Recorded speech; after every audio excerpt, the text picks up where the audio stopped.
Hi மக்களே, welcome back to cine தமிழன் stories.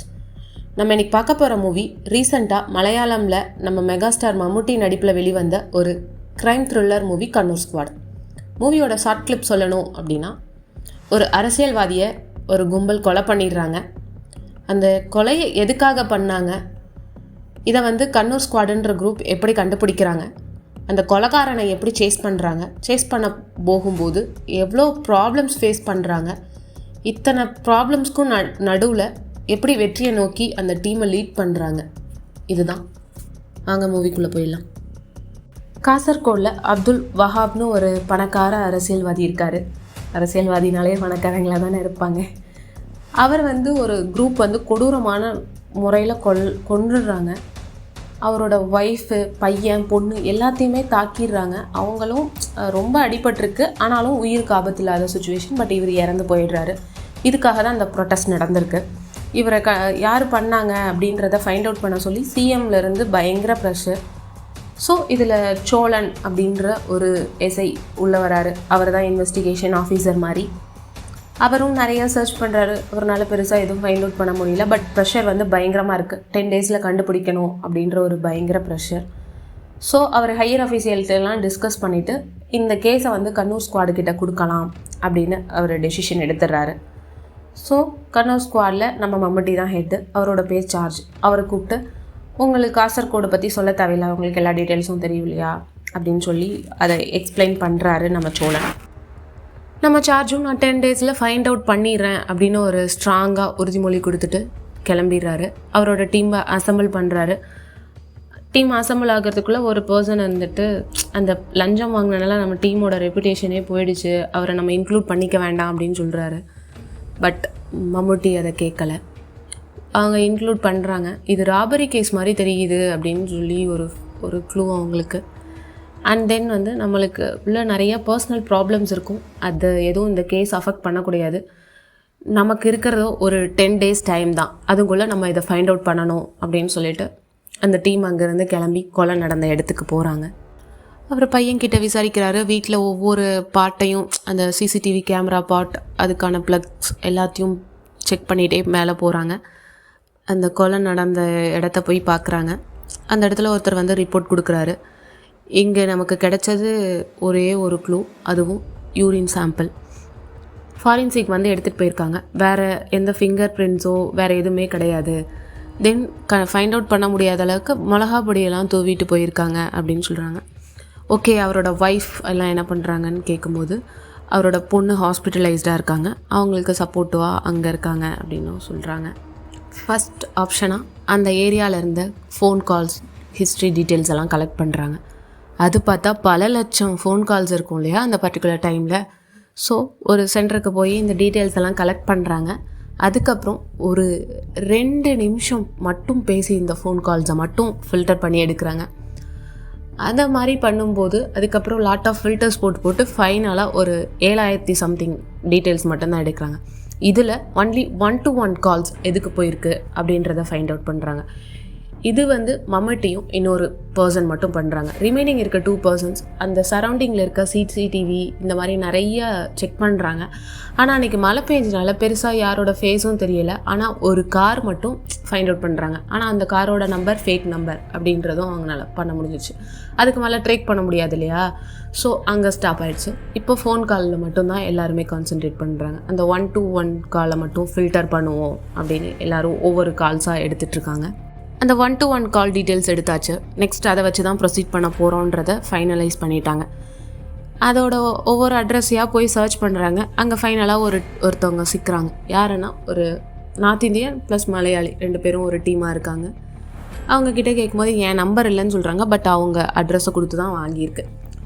So அவங்க சர்வீஸ் ப்ரொவைடர் யார், எந்த கடையில் வாங்கினாங்க அப்படின்ற டீட்டெயில்ஸ் கேதர் பண்ணிவிட்டு அந்த பர்சனையும் கூட்டிகிட்டு கடைக்கு போகிறாங்க. அங்கே ஓனர்கிட்ட கேட்டால் மலுப்புற மாதிரி பேசுகிறான். எனக்கு எஸ்ஐ ஆஃபீஸில் தெரியும், அது தெரியும், இது தெரியும்னு சொல்லி பயங்கரமாக பேசுகிறான்.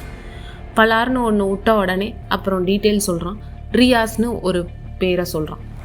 நெக்ஸ்ட்டு நம்ம டார்கெட் பண்ண வேண்டியது அந்த ரியாஸ் அப்படின்றத எல்லாரும் அண்டர்ஸ்டாண்ட் பண்ணிக்கிட்டு அவரை தேடி அவர் இருக்க லொக்கேஷனுக்கு போகிறாங்க. நம்ம ரியாஸ்க்கு தெரிஞ்சிருது, அவன் பயங்கரமாக ஓடுறான். இருந்தாலும் போலீஸ் சும்மா விடுவாங்களா, சேஸ் பண்ணி பிடிச்சி கூட்டிகிட்டு வெளுன்னு வெளுக்கிறாங்க. ஆனாலும் அவன் நான் கொலை பண்ணலை அப்படின்றத மட்டும்தான் சொல்கிறான். போட்டு பயங்கரமாக அடிக்கிறாங்க. இதுக்கிடையில் நம்ம சார்ஜ் கிட்ட ஒரு ரிப்போர்ட் கிடச்சிருது. அதை எடுத்துகிட்டு உள்ளே வந்து அடிக்கிறவங்களெல்லாம் ஸ்டாப் பண்ணிட்டு நான் பேசிக்கிறேன் அப்படின்னு சொல்லி அவங்கள போக சொல்லிடுறாரு. அவரும் அந்த ரியாஸ் கிட்ட பேசுகிறாரு. எதுக்காக நீ கொன்ன, உனக்கு எதுவும் பர்சனல் வெஞ்சன்ஸ் இருக்கான்னு கேட்கும்போது இல்லை சார் நான் கொல்லலை அப்படின்றத மட்டும்தான் அவன் சொல்லிகிட்டே இருக்கான். அப்புறம் எதுக்காக 2 சிம் வாங்கினேன், அதையும் ஒரு 5-6 டேஸில் சுவிட்ச் ஆஃப் பண்ணி வச்சுருக்கேன், என்ன ரீசன், இதுக்கு உங்ககிட்ட ஆன்சர் இல்லை தானே அப்படின்னு சொல்லியும் கேட்குறாரு. எவ்வளோ கேட்டாலும் பதில் சொல்ல மாட்டேங்கிறான். என்ன பண்ணுறதுன்னு, உனக்கு கிட்னியில் ஸ்டோன் இருக்குல்லன்னு நம்ம மம்முட்டி கேட்க இதே எப்படிரா உனக்கு தெரியும்னு அவன் யோசிக்கிறான். அதுக்கப்புறம் உன் வீட்டிலேருந்து எடுத்த யூரின் சாம்பிளும் அந்த டெட் பாடி இருந்த வீட்டில் இருந்த அந்த பிளட் கலந்த யூரின் சாம்பிளும் மேட்ச் ஆகுது, எதுக்காக போனேன் எதுக்காக கொன்னேன் அப்படின்னு சொல்லி கேட்குறாரு. அப்போயும் அவன் பதில் சொல்ல, வெளியே போனவனுங்க உள்ளே வந்தாங்கன்னா உனக்கு சாவு ஓலை எழுதுறது கன்ஃபார்ம் அப்படின்னு சொன்ன உடனே அவனுக்கு பயங்கரமாக பயம் வந்து அழுக ஆரம்பிச்சிடறான். அதுக்கப்புறம் அவன் பேசுகிறத ரெக்கார்ட் பண்ணுறாங்க. என்னென்னா அவன் வந்து கத்தாரில் இருந்ததாகவும் அங்கே வீட்டில் ஒர்க் பண்ணவங்க வீட்டில் 2 பசங்க அமீர் ஜுல்ஃபிகரும் அவங்க 2 பேரும் பிஸ்னஸ் பண்ணுறேன்னு அவங்க அப்பா கிட்ட பணம் கேட்க அவர் பணம் தரமாட்டேன்னு சொல்லிடுறாரு. அதனால இவனுங்க வந்து திருடி அந்த பணத்தை பண்ணிக்குவோம் அப்படின்னு சொல்லி பிளான் பண்ணாங்க அப்படின்றத சொல்கிறான். என்ன பிஸ்னஸ்னு கேட்டால் தெரியாதுன்னு சொல்கிறான். உன்னை நம்ப முடியாது, இதில் உனக்கு என்ன பெனிஃபிட்னு கேட்கும்போது எனக்கு 10% ஷேர் கொடுக்குறேன்னு சொல்லியிருக்காங்கன்னு சொல்லி சொல்கிறான். அதுக்கப்புறம் நாங்கள் கத்தார்லேருந்து இங்கே வந்ததுக்கப்புறம் ஒரு எலக்ட்ரானிக் ஷாப் ஓப்பன் பண்ணி ஹவுஸில் இருக்க எலக்ட்ரிக்கல் ஐட்டம்ஸ் மெயின்டெனன்ஸ்லாம் பண்ணிகிட்டு இருந்தேன் அப்படின்னு சொல்கிறான். இதுக்காக ஒரு நாள் வஹாப் வீட்டுக்கு போயிருந்தேன். அவர் வந்து என் அம்மாவோட ரிலேட்டிவ் அப்படின்னு சொல்கிறான்.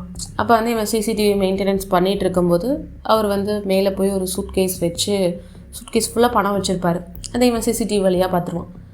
ஓகேன்னு இவனுக்கு ஒரு திங்கிங், இந்த அமௌண்ட்டை அவனுங்களுக்கு அடித்து கொடுத்தோன்னா அவனுங்க மூலயமா நம்மளுக்கு 10% ஷேர் வரும்ல அப்படின்னு அவங்களுக்கு ஃபோன் பண்ணி சொல்லிவிடுவான். அமீரும் ஃபஸ்ட்டு 2 நார்த் இந்தியன்ஸ் அனுப்புகிறேன், அதுக்கப்புறம் நாங்கள் வரணும்னு பிளான் பண்ணிக்கிறாங்க. அதுக்கப்புறம் ஃபஸ்ட்டு நார்த் இந்தியன்ஸ் வந்துடுறாங்க. அமீர் வந்து மேங்களூர் ஏர்போர்ட்டில் வந்து இறங்கிறான். அப்போ இவங்க கேட்குறாங்க அவனோட ஃபோட்டோஸ் காண்டாக்ட் நம்பர்ஸ் இருக்கும்ல அதை கொடுன்னு சொல்லி. அதெல்லாம் எதுவும் வச்சுக்கக்கூடாதுன்னு அமீர் என்கிட்ட சொல்லியிருக்கான், அதனால் என்கிட்ட இல்லை அப்படின்னு சொல்லி இவன் சொல்ல, ஃபேஸ்புக் அக்கௌண்ட் இருக்கும்ல அதை கொடுன்னு சொல்லி கேட்குறாங்க. அந்த ஃபேஸ்புக் அக்கௌண்ட் வச்சு இவங்க கண்டுபிடிச்சிடுறாங்க இந்த சென்ஸ் ஃபோட்டோஸ் எடுத்துக்கிறாங்க. அதுக்கப்புறம் அந்த நடந்த ஸ்டோரி அப்படியே காட்டுற மாதிரி இருக்குது. அமீரும் அந்த சல்ஃபிகரும் ஏர்போர்ட்லேருந்து இறங்கி வராங்க. வந்ததுக்கப்புறம் அவருக்கு வந்து வஹாப் ஃபஸ்ட்டு மீட் பண்ணணும் இல்லையா, அதுக்காக இவங்க அந்த ப்ரே பண்ண போவாங்கள்ல, அங்கே போய் வஹாபை காட்டிடுறான். அப்போ தான் அமீர் ஃபஸ்ட்டு வஹாபை பார்க்குறான். அமீர் 2 சிம் கேட்குறான். உடனே நம்ம ரியாஸும் அரேஞ்ச் பண்ணி கொடுத்துட்றாரு. அடுத்தது வஹாப் வீட்டில் அவரோட பொண்ணோட பர்த்டே பார்ட்டி இருக்குது. அதுக்கு ரியாஸ் போகிறான்.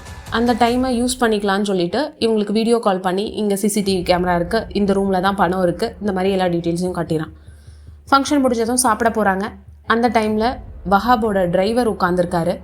வஹாப் பையன் வந்து அங்கிள் 27 அன்னைக்கு வராங்க. மார்னிங் 4 o'clock வந்துடுவாங்க, நீங்கள் தான் பிக் பண்ண போகணும், வீட்டுக்கு வாங்க அப்படின்னு சொல்லி எல்லா டீட்டெயில்ஸையும் கொடுக்குறான். இதை ரியாஸ் பர்ஃபெக்டாக கேதர் பண்ணிக்கிறான். அதுக்கப்புறம் இவரோட கும்பலோடு சேர்ந்து பிளான் பண்ணுறான். இந்த மாதிரி இந்த டேட்டில் தான் நம்ம வந்து கொள்ளையடிக்க போகிறோம், அதே மாதிரி நம்ம ஃபிங்கர் பிரிண்ட்ஸ் எல்லாம் அங்கே எங்கேயும் இருக்கக்கூடாது, தென் நம்ம நேம்ஸ் எல்லாம் சொல்லி கூப்பிட்டுக்கக்கூடாது. இதெல்லாம் அமீர் வந்து பக்காவாக பிளான் பண்ணி அவங்கக்கிட்ட கொடுத்துறான். இதை தான் நம்ம பண்ண போகிறோம் அப்படின்றத. அவங்க பிளான் பண்ண மாதிரியே வீட்டுக்குள்ளே என்ட்ரு ஆனதும் முன்னாடி இந்த சிசிடிவி கேமராவுக்கு ஸ்ப்ரே அடிச்சினாங்க. காலிங் பெல் அடிக்கிறாங்க. வஹாபோட பையன் டிரைவர் தான் வந்திருக்காங்கன்னு சொல்லிட்டு வேகமாக வந்து கதவை திறக்கிறான். இவனுங்க 2 பேர் போய் அவனை அடிச்சிடுறாங்க. அவனை அடித்து அவனை அன்கான்சியஸ் ஸ்டேட் போனதுக்கு அப்புறம் நெக்ஸ்ட் உள்ளே போக ட்ரை பண்ணும்போது அவங்க அம்மா வந்து அவனை கூப்பிட்டுட்டே வராங்க. அடுத்தது அவளை போய் ஒருத்தன் அட்டாக் பண்ணி அவங்களையும் அன்கான்சியஸ் ஸ்டேட்டுக்கு போயிடுறாங்க. இன்னும் 2 பேர் மேலே போய் வஹாப் ரூமுக்கு போகிறாங்க. வஹாப் தூங்கிட்டு இருக்காரு. டக்குன்னு போய் அடித்த உடனே அவர் எந்திரிச்சு ஓட ட்ரை பண்ணுறாரு. 2 பேரும் சேர்ந்து எங்கே ஓடுற அப்படின்னு பிடிச்சி பயங்கரமாக அடிக்கிறாங்க. அவங்க பொண்ணு சவுண்டு கேட்டு வெளியே வந்து பார்த்தா அவங்க அப்பாவை அடித்து மேலே கூட்டிகிட்டு வராங்க. அவளுக்கு அப்பா மேலே பாசம் இருக்கும் இல்லையா பொண்ணுங்களுக்கு, அந்த பாசத்தில் அப்பா அப்பான்னு கதறிட்டு கிட்ட ஓட ட்ரை பண்ணுறான். இங்கே வராத, நீ ஓடிடு அப்படின்னு சொல்லி அவங்க அப்பா சொல்லும்போது அவள் அதை கேட்டுக்காமல் டக்குன்னு அவங்க கிட்டே வரும்போது அதில் 2 பேர் போய் அவளையும் அடிச்சிட்றாங்க. பட் அவளுக்கு லிட்டில் கான்சியஸ் இருக்குது. வஹாப் அடிச்சு இழுத்து அவர் ரூமுக்கு கொண்டு போய் லாக்கர் நம்பர்லாம் வாங்கி ஓப்பன் பண்ணி பார்த்தா உள்ளே ஒரு 5 லட்ச ரூபா தான் பணம் இருக்குது, கொஞ்சம் நகை தான் இருக்குது. மீதியெல்லாம் எங்கே அப்படின்னு கேட்கும்போது அவர் அவ்வளோதான் என்கிட்ட இருக்குன்னு சொல்கிறாரு. அவரை பிடிச்சி அடிச்சுட்டு வீடு ஃபுல்லாக சர்ச் பண்ண சொல்கிறாங்க. எங்கே தேடியும் கிடைக்கல. ஸோ கீழே இருக்க ரூம்ஸ்லாம் செக் பண்ண சொல்கிறாங்க. ரியாஸும் இன்னொருத்தரும் கீழே செக் பண்ணிகிட்டு இருக்காங்க. அந்த டைமில் ரியாஸ்க்கு ஸ்டொமக் பெயின் மாதிரி வந்துடுது. ரொம்ப அர்ஜென்ட்டாக யூரின் வர மாதிரி இருக்குன்னு அவன் போய் அவங்க டாய்லெட்டை யூஸ் பண்ணிக்கிறான். அதுக்கப்புறம் யூரின் போயிட்டு இருக்கும்போதே திடீர்னு ஒரு சவுண்டு, வஹாபோட அலறல் சவுண்டு. என்ன வேகமாக மேலே போய் பார்த்தா வஹாப் அவரோட பாத்ரூம்குள்ளே ரத்த வெள்ளத்தில் அப்படியே இவனுங்க கொலை பண்ணிட்டானுங்க. அடுத்தது இவனுங்க வெளியில் வந்துடுறாங்க. ரியாஸ் வேகமாக ஓடி வந்து, எதுக்காக அமீர் கொலை பண்ண, எதுவும் பண்ண மாட்டேன்னு சொல்லி தானே சொன்னீங்க அப்படின்னு. நீ தான் கோடி கணக்கில் இருக்குன்னு சொன்ன, ஆனால் இங்கே ஒன்றுமே இல்லை, இதை யார்கிட்டையாவது சொன்னேன்னா அடுத்து உங்கள் ஃபேமிலியில் இந்த மாதிரி நடக்கும் அப்படின்னு சொல்லி மிரட்டிட்டு அமீர் கிளம்பிடுறான். அவங்க கொடுத்த 10 டேஸில் 4th டே இது. நான் கண்டுபிடிச்சதையெல்லாம் போய் சோழன் கிட்ட ரிப்போர்ட் பண்ணுறாரு. அண்ட் தென் தப்பிச்சு போன அந்த 4 பேர்த்தையும் ஃபைண்ட் அவுட் பண்ணுறதுக்கான என்னென்ன பண்ணிகிட்ருக்கோம் அப்படின்னு சொல்கிறாரு. லைக் இந்த கண்ணூர் ஸ்குவாடில் ஆல்ரெடி ஒர்க் பண்ண சுபாஷ்னு ஒருத்தர் வந்து அந்த அமீரோட நேட்டிவ் மஞ்சேரி, அங்கே போய் விசாரிச்சிட்ருக்காரு அவங்க ஃபேமிலியில். ஸோ அவர் சொல்கிற ரிப்போர்ட் வச்சு நாங்கள் ஃபைண்ட் அவுட் பண்ணுறோம் அப்படின்றத சோழன் கிட்ட ரிப்போர்ட் பண்ணிடுறாங்க சார்ஜ். அடுத்தது சுபாஷ் கிட்டே இருந்து சார்ஜ்க்கு ஒரு ஃபோன் கால். அவங்க 6 months தான் இங்கே வரலை. பட் பெரியவரோட மூத்த பையனோட ஒய்ஃப் வந்து கன்சீவாக இருக்காங்க. அவங்க 2 பேர்த்துக்கு மட்டும்தான் கம்யூனிகேஷன் நடந்துகிட்ருக்கு. ஸோ அவங்களோட லேண்ட்லைன் நம்பர், மொபைல் நம்பர் எல்லாமே கலெக்ட் பண்ணியிருக்கேன் அப்படின்றதையும் சுபாஷ் வந்து சார்ஜ் கிட்ட ரிப்போர்ட் பண்ணிடுறாங்க. தென் அந்த ரிமைனிங் இருந்த 2 பேருக்கு ஃபோட்டோஸ் கிடையாது இல்லையா, அதுக்காக அந்த ட்ராயிங் பண்ணுறவங்கள கூட்டிகிட்டு வந்து அவங்களோட பிக்சரை வரைஞ்சிடறாங்க. கண்ணூர் ஸ்குவாட் குரூப் ஹாஸ்பிட்டல் போவாங்க வஹாபோட பொண்ணுக்கிட்ட என்ன நடந்துச்சுன்னு விசாரிக்க. அவள் பொண்ணு வந்து யாருக்கும் தெரியாத ஒரு உண்மையை சொல்லுவாள். என்னென்னா, பணம் அப்பா கிட்ட கேட்டிருப்பாங்க. பட் வஹாப் வந்து இல்லை உண்மையாலுமே இவ்வளோ தான் இருக்குது அப்படின்னு சொன்னோன்னே இவளை கூட்டிகிட்டு போய் மிரட்டலான்னு கீழே இருந்தவளை மேலே கூட்டிகிட்டு இழுத்துட்டு போவாங்க. என் பொண்ணை ஒன்றும் பண்ணிடாத, உனக்கு எவ்வளோ பணம் வேணுமோ நான் நாளைக்கு அரேஞ்ச் பண்ணி தரேன் அப்படின்னு வஹாப் சொல்லுவார். வீட்டில் இருந்த மீதி பணம் எங்கே அப்படின்னு சொல்லி அந்த குரூப் கேட்டு இவளை போட்டு அடிப்பாங்க. இல்லை என் பொண்ணை ஒன்றும் பண்ணிடாத ப்ளீஸ் அப்படின்ற மாதிரி அவர் கெஞ்சுவார். ஆனாலும் இவனுங்க வந்து ரொம்ப டார்ச்சர் பண்ணுற மாதிரி பண்ணுவாங்க. அவர் எதுவுமே சொல்லலைன்னொன்னே இந்த பொண்ணை வந்து ரேப் பண்ணிடுவாங்க. அவங்க அப்பாவுக்கு ஒரு மாதிரி ரொம்ப கஷ்டமாக இருக்கும்ல. அப்பயும் எதுவும் சொல்லலைன்னே அவர் இழுத்துட்டு போய் ஒரு இடத்துல வச்சு அந்த அமீர் வந்து அவன் போட்டிருந்த மாஸ்க் எடுத்துகிட்டு, என் பேர் அமீர், நான் மஞ்சேரிக்காரன் அப்படின்ற டீட்டெயில்ஸ் எல்லாம் சொல்லிவிட்டு, இப்போ சொல்லு பணம் எங்கே இருக்குது, உண்மையை சொல்லுன்னு சொல்லி மிரட்டுவான். அப்பயும் வஹாப் வந்து நான் உண்மையை தான் சொல்கிறேன், உண்மையாலும் பணம் வீட்டில் எதுவும் இல்லை அப்படின்னு சொன்னோடனே கோவத்தில் பக்கத்தில் இருந்த அந்த லேம்பை எடுத்து அடிச்சுட்டு அந்த இது இருக்கும் இல்லையா, ஒயரை வச்சு அவன் கழுத்தில் சுற்றி கொண்டுருவார் வஹாபை. கொண்டுட்டு அவன் போயிடுவானுங்களா. இந்த பொண்ணுக்கு அப்போ மைல்டு கான்சியஸ் தான் இருக்கும். அப்பா அப்பா அப்பா அப்படின்னு சொல்கிற மாதிரி காட்டுவாங்க. இங்கே உடனே ஹாஸ்பிட்டலில் வந்து அவள் அழுதுகிட்டே, இது யாருக்கும் தெரியாது, வெளியே யாருக்கும் தெரிய வேணாம் அப்படின்னு சொல்லுவான். இவர் நம்ம சார்ஜ் இருந்துட்டு, இல்லை நான் யார்கிட்டையும் சொல்ல மாட்டேன் அப்படின்னு சொல்லி அவளுக்கு வாக்குறுதி கொடுக்குறாங்க. இவங்க பேசிகிட்டு இருந்ததை அவங்க அம்மா பக்கத்தில் ஒரு ஸ்க்ரீனுக்கு பேக் சைடில் இருந்து கேட்டுடுறாங்க. எவ்வளோ கஷ்டமாக இருக்கும். அந்த மஞ்சேரி அட்ரஸ்க்கு வந்த ஃபோன் கால்ஸ் எல்லாம் வச்சு ட்ராக் பண்ணும்போது அமீரும் சொல்விகரும் வந்து மும்பையில் இருக்கிறத ஃபைண்ட் அவுட் பண்ணிடுறாங்க. ஸோ அந்த ஸ்குவாடு வந்து அன்னைக்கு நைட்டே கிளம்பணும்னு பிளான் பண்ணி பை ரோடு கார்லேயே போயிடுறாங்க மும்பைக்கு. அங்கே போய் அந்த அட்ரஸை ஃபைண்ட் அவுட் பண்ணோம் இல்லையா, 5th டே தான் ரீச் ஆகுறாங்க. 6th டே மார்னிங்லேருந்து தான் சர்ச்சிங்கை ஃபைண்ட் அவுட் பண்ணுறாங்க. அடுத்த ஃபோன் கால்ஸ் எல்லாம் வச்சு அவங்க கொடுத்த நேம்ஸ் இதெல்லாம் வச்சு ஸ்ரீஜூன்னு ஒருத்தனை ஃபைண்ட் அவுட் பண்ணுறாங்க. அவனோட வீட்டில் போய் பார்த்தா அவன் இருக்கானும்.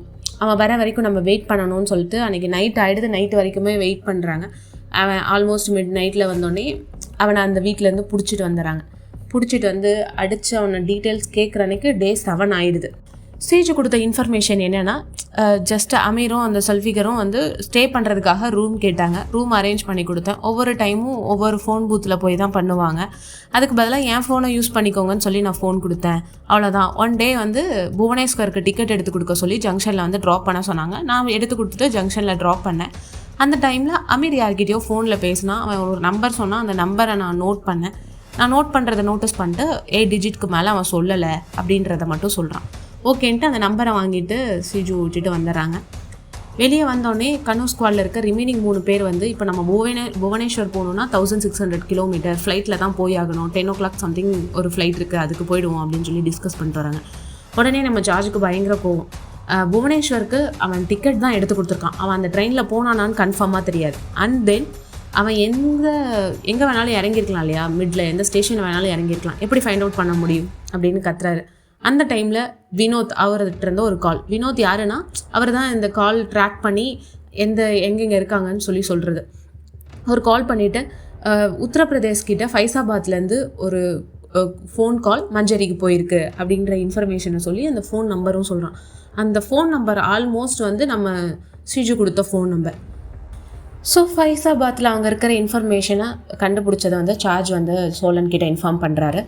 உடனே ஏதாவது ஃப்ளைட் அரேஞ்ச் பண்ண முடியுமா, இது லாங்காக இருக்குல்ல அப்படின்னு சொல்லி கேட்கும்போது, டிஎஸ்பி ரேஞ்சுக்கு கீழே இருக்கவங்களுக்கெல்லாம் ஃப்ளைட் சஜஸ்ட் பண்ண முடியாது, ரெக்வஸ்ட் கொடுத்தாலும் அப்ரூவ் ஆகுமான்னு தெரியாது, நீங்கள் வந்து ரோடு இல்லைன்னா ட்ரெயின் யூஸ் பண்ணிக்கோங்க அப்படின்னு சொல்கிறாரு.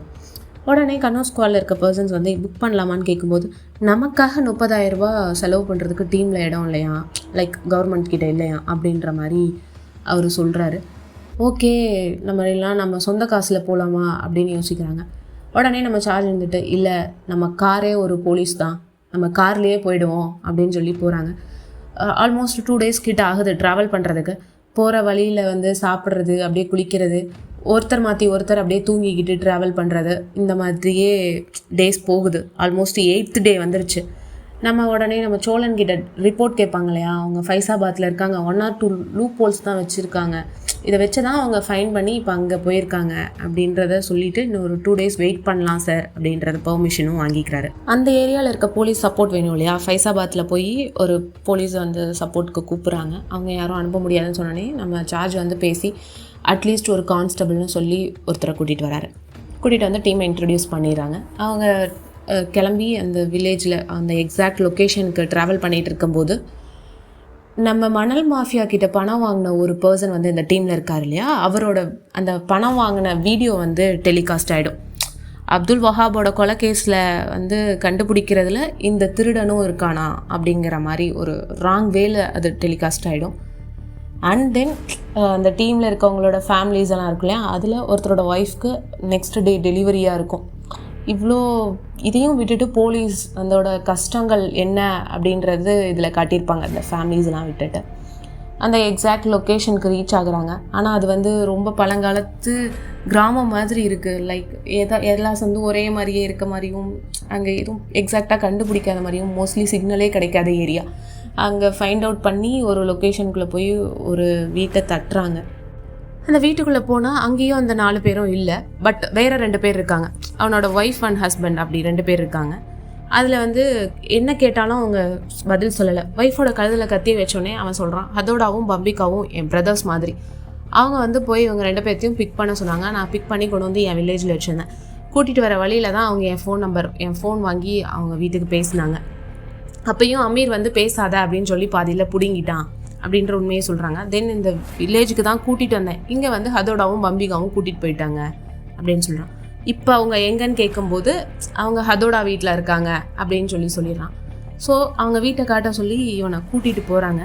இவங்க வீட்டை விட்டு வெளியே போனோடனே அவன் ஒய்ஃப் வந்து வீட்டுக்குள்ளே வந்து கன் எடுத்துகிட்டு வந்து வெளியில் நிற்கிறான். சுற்றுவேனை கத்திட்டு சுட்டோடனே இவங்க எல்லாம் டவுன் ஆயிடுறாங்க. ஃபார்ச்சுனேட்லி அது யாரும் மேலேயும் படலை, வெளியில் போய் ஒரு போஸ்ட் மேலே தான் பட்டுருது. அவன் வந்து இந்த கேப்பில் தப்பிச்சு ஓடுறான். எல்லோரும் துரத்திட்டு போகிறாங்க. அதுங்குள்ள சத்தம் போட்டுகிட்டே இருக்கா. அவன் தப்பிச்சு ஓடனோடனே இவங்க துரத்தும் போது அங்கேருந்து ஒரு போலீஸ் சப்போர்ட் கூப்பிட்டுருந்தாங்களே, அவர் வந்து ஏதோ தப்பாக இருக்க மாதிரி இருக்குது, யாரும் அவர் ஃபாலோ பண்ண வேணாம், விட்டுருங்க அப்படின்னு சொன்ன உடனே நம்ம சார்ஜும் எல்லாத்தையும் கூப்பிட்றாரு, யாரும் போக வேண்டான்னு சொல்லி. அந்த நிலைமையை புரிஞ்சுக்கிட்ட கன்னூர் ஸ்குவாட் அங்கேருந்து போயிடலாம் அப்படின்னு சொல்லி பிளான் பண்ணி கிளம்புவாங்க. அந்த கத்திட்டு ஓடினான் இல்லையா, அவன் அங்கேருந்து ஊரையே கூட்டிகிட்டு வந்துடுவான். இந்த ஊரில் எல்லாரும் தீப்பந்தத்தையெல்லாம் பருத்திட்டு வந்து நிற்பாங்க. அவங்கள தேடும்போது கன்னூர் ஸ்குவாட் வந்து ஒரு ரூமில் ஒளிஞ்சிருப்பாங்க. அந்த ரூமில் வந்து பழைய வீட்டில எல்லாம் பெரிய ஓட்டை சின்ன ஓட்டையாக வச்சு ஒரு ரூம் மாதிரி இருக்கும் இல்லையா, அந்த மாதிரி ஒரு ரூமில் போய் ஒளிஞ்சுப்பாங்க. அதை ஒருத்தன் பார்த்து அந்த ரூமை லாக் பண்ணிடுவான். இவங்க எல்லோரும் வந்து இங்கே அசம்பிள் ஆகிட்டு இங்கே தான் இருக்காங்கன்னு சொல்லிட்டு இவங்களை தீ வச்சு கொளுத்தணும், நம்ம கண்ணு முன்னாடி அவங்க எரியறதை பார்க்கணும் அப்படின்னு சொல்லி அந்த ஓட்டை வழியாக அந்த தீப்பந்தத்தை உள்ளே விடுவாங்க. அந்த நெருப்பு பொறி பறக்க அவங்களால அந்த அனல் தாங்க முடியாது அந்த ரூம்குள்ளே. ப்ளஸ் அதனால் வர புகை வந்து அவங்களால மூச்சே விட முடியாது. அப்புறம் என்னடா பண்ணுறதுன்னு எல்லாம் விழுகிற டைமில் அவனுங்க அட்டாக் பண்ண ஆரம்பிச்சிருவானுங்க. கோடாரியை உள்ளே விடுறதும், பெரிய கம்பி மாதிரி உள்ளே விட்டு குத்துறதுக்கு ட்ரை பண்ணும்போது ஒரு ஓட்டை வழியாக ஒருத்தனை அட்டாக் பண்ணுவாங்க. அதுங்குள்ளே நம்ம சார்ஜ் வந்து பயங்கரமாக டென்ஷன் ஆகி அட்டாக் பண்ணுறவங்களெல்லாம் அப்படியே பிடிச்சி அடித்து எல்லாத்துக்கும் உடனே ஸ்ட்ரென்த் வந்துடும். எல்லோரும் பிடிச்சி அடிக்க ஆரம்பித்து அந்த அந்த ரூமையே உடச்சிட்டு வந்துடுவாங்க. வெளியே வந்ததுக்கப்புறம் எல்லாத்தையும் பயங்கரமாக தாக்குவாங்க. இந்த கேப்பில் அந்த ஓடி போனாலே அந்த பவன், அவனோட ஒய்ஃப் வந்து அவனை அங்கேருந்து எஸ்கேப் பண்ணுறதுக்கு பிளான் பண்ணுவாள். அவங்களெல்லாம் அடித்து முடிச்சுட்டு நம்ம கண்ணூர் ஸ்குவாட் ஒரு இடத்துல அசம்பிள் ஆகும்போது கரெக்டாக அந்த வழியாக தான் பவன் வந்திருப்பான். அவனை பிடிக்கலான்னு போகும்போது அவங்க ஒய்ஃப் ஷூட் பண்ண ட்ரை பண்ணுவாள். ஆனால் அந்த புல்லட் வந்து வேறு பக்கம் பட்டுரும். எகைன் ஷூட் பண்ணும்போது அதில் புல்லட் இருக்காது. அடித்து பவனை இழுத்துட்டு போவாங்க. அவங்க போய் கார்கிட்ட போகும்போது பார்த்தா அதில் ஒருத்தன் கடப்பாறையை வச்சு அந்த காரோட டயரை ஓட்ட போட்டுட்ருப்பான். அவனை அடித்து துரத்துறதுக்காக சார்ஜ் போகிறதுக்குள்ளே இவன் இங்கேருந்து எஸ்கேப் ஆயிடுவான் பவன். அப்புறம் பார்த்தா இவனை துரத்திட்டு போனால் அங்கேருந்து ஊரே கையில் தீப்பந்தத்தோடு வரும். வேகமாக வந்து காரில் ஏறி காரை எடுத்ததுக்கப்புறம் தெரியும் இவங்க குரூப்பில் இருந்த ஒருத்தன் அவங்கக்கிட்ட மிஸ் ஆகிருக்கான் அப்படின்னு சொல்லிட்டு. பார்த்தா அவன் பின்னாடி ஓடி வருவான். காரோட பேக் கிளாஸை உடச்சி அந்த வழியாக அவனை உள்ளே கூட்டிகிட்டு வந்துடுவாங்க. காருக்குள்ளே ஏறிடுவான். போயிடுவாங்க. இவங்க எல்லாம் நின்று அசம்பிள் ஆகி பேசிகிட்டு இருக்கும்போது திடீர்னு ஒரு பாட்டில் ஃபயரோடு வரும், வந்து விழுகும். எல்லாம் அந்த ஃபயரில் வந்து தெரிச்சிட்டு போய் விழுவாங்க. டக்குன்னு எந்திரிச்சு பார்த்தா அந்த கார் நிற்கும். போலீஸ்னால் சும்மா நினச்சேடா அப்படிங்கிற அந்த ஃபயரோடு நிற்கும். வேகமாக வந்து அவன்கிட்ட வந்து அவனை பிடிச்சி ஜன்னல் அந்த ஓட்ட வழியாகவே இழுத்து காருக்குள்ளே போட்டுருவாங்க. 9th டே ஆயிடுது. சோழனும் சார்ஜுக்கு ஃபோன் பண்ணி என்ன ஸ்டேட்டஸ்ன்னு கேட்குறாரு. நேற்று கால் பண்ணால் பிக் பண்ணல, அந்த மாதிரி டீட்டெயில்ஸ்லாம் கேட்டுட்டு நாங்கள் ஒருத்தர் அரெஸ்ட் பண்ணியிருக்கோம், ஆனாலும் அந்த 4 மெம்பர்ஸ் இன்னும் கிடைக்கல, இவனை வச்சு தான் நான் பிடிக்கணும் அப்படின்னு சொன்னோன்னே ஐஜி ஆஃபீஸ்லேருந்து எனக்கு ப்ரெஷர் கொடுக்குறாங்க. அந்த ப்ரெஷரை நான் உங்களுக்கு கொடுக்கல, அது என்னோட கர்ட்டசி, உங்களோட தான் நீங்கள் தான் காப்பாற்றிக்கணும் அப்படின்ற மாதிரி ஹாஸாக பேசிடுறாரு. இவரும் ஓகே சார் அப்படின்னு சொல்லும்போது டக்குன்னு அந்த லஞ்சம் வாங்கின கேஸோட வீடியோ வந்துருச்சு, நீங்கள் வந்து பெர்மிஷன் கேட்டிங்கன்னு நான் கிராண்ட் பண்ணேன், ஆனால் சீக்கிரம் முடிச்சுட்டு வந்துடுங்க அப்படின்ற மாதிரி இவரும் சொல்லிவிட்டு காலை கட் பண்ணிடுறாங்க. இவனை பிடிச்சி அடித்ததில் இவன் சொல்கிறான் அவங்க 2 பேரும் என்ன தொழில் பண்ணாங்க அப்படின்றத சொல்கிறான். யானை தந்தத்தை வெட்டி விற்று இந்த மாதிரி சைனா நிறையா இடத்துல மார்க்கெட் இருந்துச்சு, இதெல்லாம் அமீர் பார்த்துப்பான், வெட்டி கொடுக்கறது மட்டும் ஹதோடா பம்பிகாவோட ஒர்க்கு அப்படின்னு சொல்கிறாங்க. இப்போ அவங்க வந்து பயாக்பூர் ரயில்வே ஸ்டேஷனில் இருக்காங்க, போய் அவங்களோட ஃபைட் பண்ணுங்க அப்படின்னு சொன்னோன்னே இவனை பிடிச்சி ஜீப்பில் காரில் ஏற்றிட்டு கிளம்பிடுவாங்க. கண்ணூர் ஸ்குவாடில் இருக்க ஜோஸ்னு ஒருத்தருக்கு ஃபோன் கால் வரும். என்னென்னு பார்த்தா அந்த லஞ்சம் வாங்கினா ஜெயக்குமாரோட கேஸ் வந்து வீடியோ ரிலீஸ் ஆகிருக்கும் அப்படின்னு சொன்னோன்னே அவங்க பயங்கர அப்செட் ஆயிரும். இதுக்கு மேலே நம்ம இதை பண்ணி ஒன்றும் பிரயோஜனம் கிடையாது, திருடன் கூட சேர்ந்து பண்ணுறோன்னு சொல்லி பேசுவாங்க. அப்படி இப்படின்னு நெகட்டிவாக பேசினோன்னே அந்த ஜெயக்குமாருக்கு பயங்கர கோவம் வந்துடும். உடனே வந்து இவரை காரை ஓட்டி இறங்க நான் பார்த்துக்கிறேன் அப்படின்னு சொன்னோன்னே இப்போ 2 பேர்த்துக்கும் பயங்கர ஃபைட்டு வந்துடும். என்ன ஆச்சு அப்படின்னு சொல்லி மறுபடியும் நம்ம சார்ஜ் வந்து இந்த மாதிரி சண்டையை நிறுத்துங்க, டைம் ஆகுது, வாங்க போகலாம் அப்படின்னு வந்து பேசும்போது இவங்க கூட நான் வரமாட்டேன் அப்படின்னு 2 பேரும் பிரிஞ்சு போகும்போது ஜெயக்குமார் அவரோட சேட் ஸ்டோரியை சொல்லுவார். ஒரு பொண்ணுக்கு வரதட்சணை கொடுத்து கல்யாணம் பண்ணுறதே பெரிய விஷயம், அதுலேயும் என் பொண்ணு டெஃப் சைல்டு, அவளுக்கு நான் எப்படி பண்ண முடியும், அவளோட ட்ரீட்மெண்ட்டுக்காக தான் நான் அந்த பணத்தையே வாங்கினேன், நான் இந்த கேஸ்லேருந்து நான் நின்றுக்கிறேன், என்னால் உங்களுக்கு கஷ்டம் வேண்டாம் அப்படின்னு சொல்லி அவர் ரொம்ப சோகமாக பேசிகிட்டு இருப்பார். அந்த டைமில் சார்ஜ் சொல்லுவார், இதுக்காக தான் நீ பாதியில் போகிறதுக்காக தான் நான் பெரிய ஆஃபீஷியல்ஸ் கையில் காலில் விழுந்து உனக்கு இந்த வாய்ப்பு வாங்கினேனா அப்படின்னு சொல்லி பேசுவார். அண்ட் தென் ஒரு பொண்ணு அவங்க அம்மாவோட என்னை மதித்து என்கிட்ட அவளோட ப்ராப்ளம் சொல்லியிருக்கா, அவளுக்காக நான் அந்த கேஸை எடுப்பேன், என் கூட வரதும் வராததும் உங்கள் இஷ்டம் அப்படின்னு சொல்லிட்டு அவர் கிளம்பார். அப்புறம் ஒவ்வொருத்தராக போய் காரில் ஏறிடுவாங்க. சிஎம் கிட்ட இருந்து ஐஜிக்கு ப்ரெஷர் வரும். என்னன்னா லஞ்சம் வாங்கினவனை போய் இவ்வளோ பெரிய பொலிட்டிக்கல் கேஸில் விட்டுருக்கீங்க அப்படின்னு சொல்லி பயங்கர காய்ச்சின்னு கத்திட்டு போயிடுவார். அதுக்குள்ளே நம்ம ஜார்ஜும் அந்த ரயில்வே ஸ்டேஷன் போயிடுவார். கரெக்டாக ட்ரெயின் நின்றுட்டு இருக்கும், கிளம்ப ரெடியாக. உள்ளே போய் செக் பண்ணும்போது ஹதோடாவும் பம்பிகாவும் மாட்டிக்குவாங்க. உடனே நம்ம ஜெயக்குமாரும் நம்ம ஜார்ஜும் அவங்க 2 பேர்த்தையும் பிடிச்சி இழுத்துட்டு வந்துடுவாங்க, அந்த காரில் ஏற்றிடுவாங்க. ரிமைனிங் 2 பேர் இருப்பாங்க இல்லையா, ஜோஸும் இன்னொருத்தனும், அவங்க 2 பேரும் ட்ரெயினில் இருப்பாங்க. கால் பண்ண உடனே ட்ரெயின் கிளம்பிடும், நீங்கள் வந்து உள்ளே தான் இருக்க அமீரும் சுல்ஃபிகரும், நீங்கள் அவனை கண்டுபிடிச்சிட்டு வாங்க அப்படின்னு சொல்லிடுவாங்க. இவனு 2 பேர் மாட்டிட்டாங்கன்னு காரில் ஏறினோடனே பவனை பிடிச்சி அங்கேயே விட்டுட்டு வந்துடுவாங்க. போட்டு காரில் பிடிச்சி உதன்னு உதச்சா அவனுக்கு எதுவுமே சொல்ல மாட்டானுங்க. அவனோட ஃபோன் கிடச்சோம்.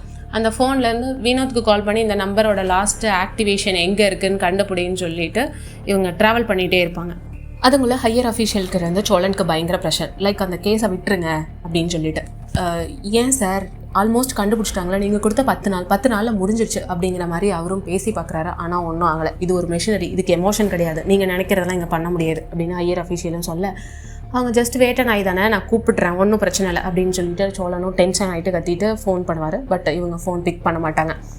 இவங்க அந்த ஃபோன் காலை வச்சு ட்ராக் பண்ணதில் ஒரு பஸ் ஸ்டாண்ட் லொக்கேஷன் காட்டியிருக்கும். அந்த பஸ் ஸ்டாண்டில் போய் செக் பண்ணால் எந்த பஸ்லேயுமே இருக்க மாட்டாங்க. அந்த எக்ஸாக்ட் லொக்கேஷனும் காட்டும், பட் அங்கே எங்கேயுமே இருக்க மாட்டாங்க.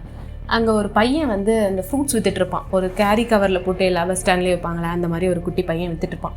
அவங்ககிட்ட வந்து இந்த ஃபோட்டோவில் இருக்கவங்கள பார்த்துருக்கேன்னு கேட்கும்போது சுல்ஃபிகரை மட்டும் பார்த்தேன் அப்படின்னு சொல்லுவான். ஓகே, அவனை எப்போ பார்த்தா, அவன் எங்கே அப்படின்னு சொல்லும்போது பாபாஜி பஸ்ஸில் ஏறிட்டாரு அப்படின்னு சொன்னான். அந்த பஸ் எங்கே காணோம் அப்படின்னு கேட்கும்போது 1/2 hour முன்னாடியே போயிடுச்சு அப்படின்னு சொல்லுவாங்க. அது எப்படி போகணும், எங்கே இருக்குன்னு சொன்னோன்னே ஒரு மேப் மாதிரி அந்த பஸ் ஸ்டாண்டில் வரைஞ்சிருக்காங்க. அதை காட்டினோடனே இவங்க போய் செக் பண்ணிகிட்டு இருக்காங்க. அது இந்தோ நேபாள் பார்டர் கிட்ட இருக்குது, நியர்பை. அதுக்குள்ளே அந்த ட்ரெயினில் இருந்த 2 பேர் கால் பண்ணி நாங்கள் வந்து ஒரு ஜங்ஷனில் இறங்கிட்டோம், இப்போ என்ன பண்ணுறது அப்படின்னு கேட்கும்போது இந்த ட்ரெயின் எங்கே போகுது அப்படின்னு கேட்குறாங்க. அது வந்து பபாஞ்சி போகுது அப்படின்னு சொன்னோடனே அது வந்து இந்தோ நேபாள் பார்டர், அவங்க பார்டரை க்ராஸ் பண்ண தான் பிளான் பண்ணுறாங்க. சுல்ஃபி வந்து அங்கே தான் போயிருக்கான், பஸ்ஸில் போயிருக்கான். அமீர் அந்த ட்ரெயினில் தான் இருக்கணும், அந்த ட்ரெயினில் நீ ஏறிடு பிடிச்சிரு அப்படின்னு சொல்லிட்டு நம்ம சார்ஜ் பயங்கரமாக சொல்லுவார். அந்த டைமில் நம்மளுக்குள்ளே அந்த மாதிரி ஒரு கூஸ் பம்ப்ஸ் பயங்கரமாக இருக்குங்க. அப்படியே சீட்டோட நுனியில் உட்காந்து பார்க்குற மாதிரி இருக்கும். அவங்க 2 பேரும் வேகமாக ஓடி போய் ட்ரெயினில் ஏறிடுவாங்க.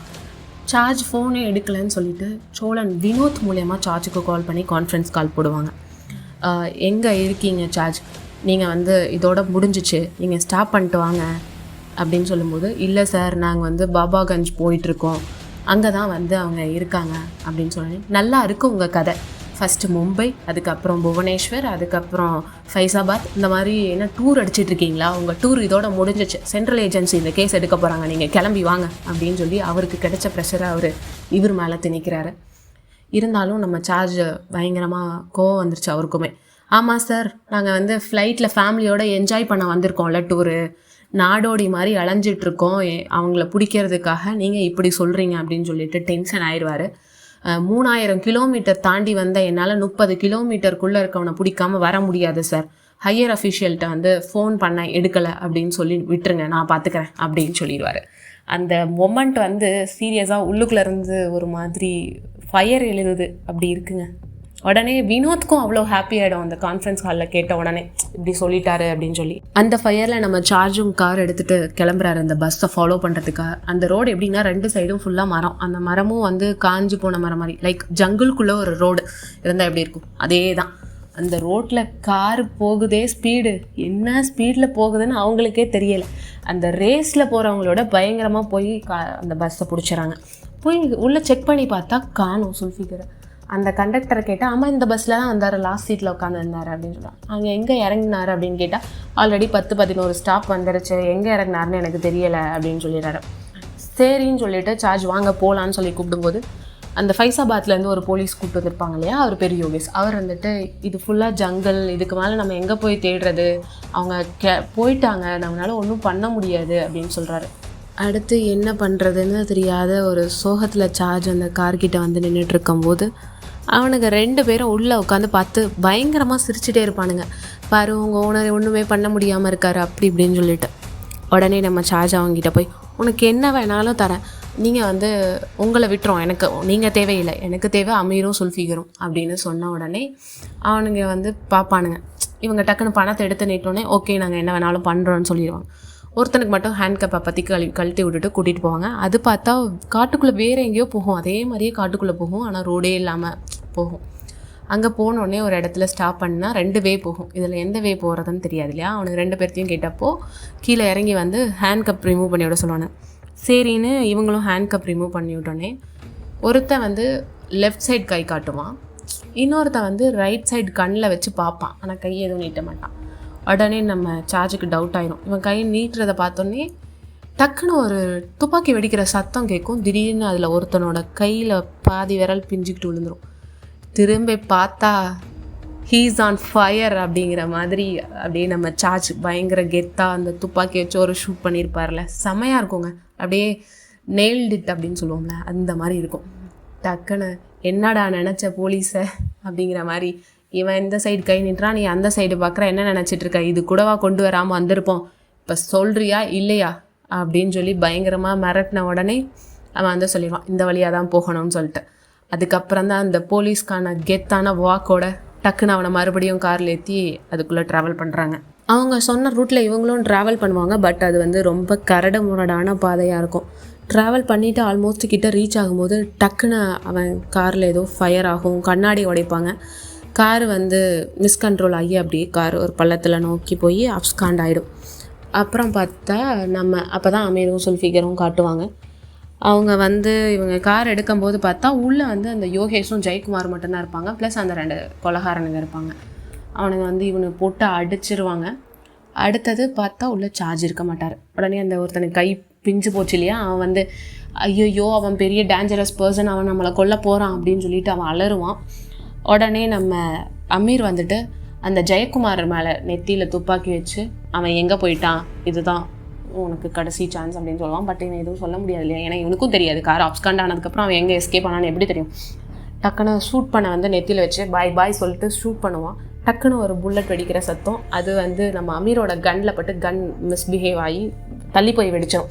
அந்த கன்னும் எஸ்கேப் ஆகி போயிடும் அவன் கையை விட்டு. பார்த்தா பின்னாடி ஒரு மரத்துக்கு பின்னாடி நம்ம மேன் நிற்பார் சார்ஜ். இவங்களுக்குள்ள ஒரு பயங்கர சண்டை நடக்கும். அந்த சண்டையில் மாற்றி மாற்றி அடிச்சுப்பாங்க. பட் பெரிய ஃபைட் வந்து சார்ஜும் அமீரும் பண்ணிக்கிற மாதிரி தான் காட்டுவாங்க. அண்ட் தென் அமீர் சுல்ஃபிகர் எல்லோரும் சேர்ந்து சார்ஜ் அட்டாக் பண்ணுற டைமில் ரொம்ப கொஞ்சம் டவுன் ஆயிடுவார். சார்ஜ் அடி அவருக்கு விழுந்துடும், ஒரு கத்திக்கீரெல்லாம் பட்டுரும். அவர் டவுன் ஆனதுக்கப்புறம் அமீர் பேசுவான், லைக் நான் அங்கேருந்து இவ்வளோ காசு தான் எடுத்துகிட்டு வந்தேன், இவ்வளோ பவுண்ட் தான் எடுத்துகிட்டு வந்தேன். அந்த பொண்ணை பற்றி பேசினோடனே டக்குன்னு இவர் முன்னாடி அந்த பொண்ணோட ஸ்டேஜ் கண்ணுக்கு வந்துடும். வந்த உடனே கிளம்பும் பாரு ஃபயர், எந்திரிச்சு எல்லாத்தையும் அடித்து நொறுக்கி கை காலில் உடைச்சிருவார். அவங்க மூவ் ஆக முடியாத அளவுக்கு. அமீருக்கு தான் கொஞ்சம் கம்மியாக தான் அடி விழுகும். எப்போவுமே ஹீரோவுக்கும் வில்லனுக்கும் கம்மியாக தானே அடி விழுகும். சேம் வே அதே மாதிரி தான் விழுகுது. டக்குன்னு ஒரு ஜீப் வருது, லைக் ஆர்மி பீப்புள்ஸ் மாதிரி ட்ரெஸ் போட்டு சம் பீப்புள்ஸ் வராங்க. வந்தோடனே இவர் எடுத்து காட்டுறாரு சார்ஜ். ஓ கேரளா போலீஸ், இதுக்காக தான் வந்தீங்களா, எல்லா வேலையும் இவனை பிடிக்க தான் வந்தீங்களா அப்படின்னு சொல்லி கேட்பாங்க. அதுக்குள்ளே இன்னொரு ஜீப்பில் அந்த ட்ரெயினில் இருந்த 2 ஸ்குவாட் மெம்பர்ஸ் அந்த போலீஸ் ஆஃபீஸர்ஸும் வந்துடுவாங்க. வந்தோடனே எல்லாம் ஓகேவா சார் என்னாச்சுன்னு கேட்கும்போது நம்ம ஜஸ்ட்டு கண்ணை மட்டும்தான் காட்டுவார் நம்ம சார்ஜ். பார்த்தா கீழே வந்து அந்த போலீஸை வந்து 2 பேர்த்தையும் மேலே கூட்டிகிட்டு வருவாங்க. இவங்க போய் 2 பேரும் சேர்ந்தோடனே இப்போ அந்த 5 போலீஸ் மெம்பர்ஸும் சேர்ந்துருவாங்க இல்லையா. சேர்ந்ததுக்கப்புறம் டக்குன்னு எல்லோரும் சோகமாக திரும்பி பார்ப்பாங்க. ஏன்னா இன்னொரு போலீஸ்காரங்க அப்ஸ்காண்ட் ஆகி கிடக்கிறாருல. நம்ம சார்ஜ் சொல்லியிருப்பார் இல்லையா, நம்ம காரும் இன்னொரு போலீஸ் தான் அப்படின்னு சொல்லி. அந்த கார் ரொம்ப டேமேஜ் ஆகி பயங்கர அப்ஸ்காண்ட் ஆகியிருக்கும். எல்லாத்துக்கும் அந்த ஒரு ஃபீல் இருக்கும்ல, நம்மளோட ட்ராவல் பண்ண ஒன்று நம்மளை மிஸ் பண்ணும்போது பயங்கர கஷ்டமாக இருக்கும். Same feeling.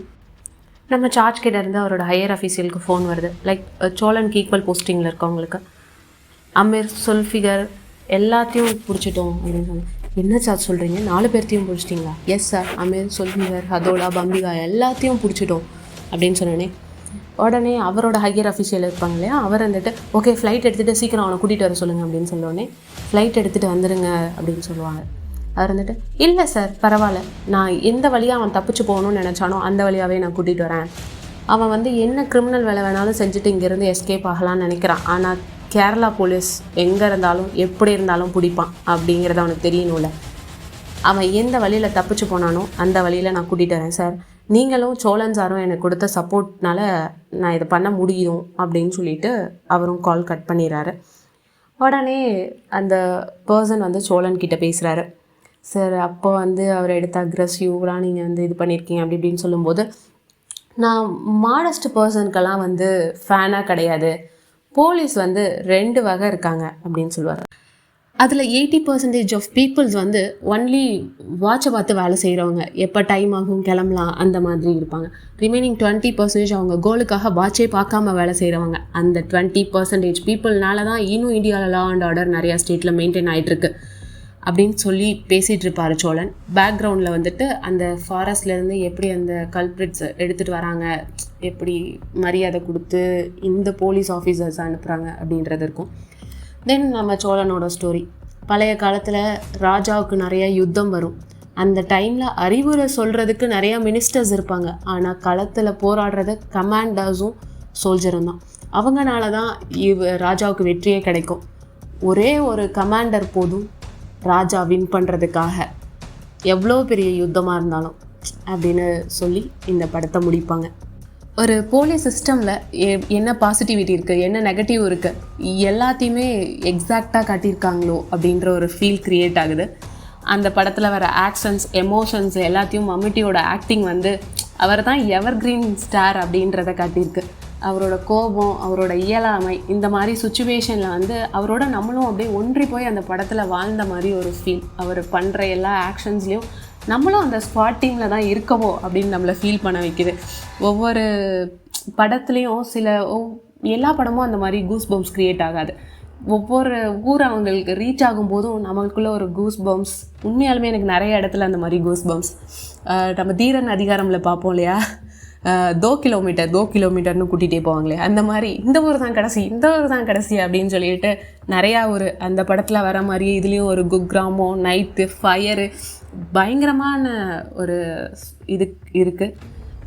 படத்துக்கான நீங்கள் டைம் ஸ்பெண்ட் பண்ணுவோம். இது வந்து சீரியஸாக அவ்வளோ சூப்பரான மூவி. அண்ட் தென் என்ன சொல்கிறது, அந்த ஃபைனலாக கொடுக்குற டச்சு, படை வீரர்கள் இல்லைன்னா ராஜாவே கிடையாது. இந்த மாதிரி டைலாக்ஸ் எல்லாமே சூப்பராக இருக்குங்க. ஒவ்வொரு டைமும் நம்ம என்ஜாய் பண்ணுறோம். அண்ட் தென் என்ஜாய் பண்ணுறோன்னு கூட சொல்ல முடியாது, அந்த படத்துக்குள்ளேயே நம்மளும் ஒன்றி வாழ்கிறோம். தேங்க்யூ ஃபார் வாட்சிங். உங்களுக்கும் பிடிக்கும் இந்த மூவி, பாருங்கள், நல்லாயிருக்கும்.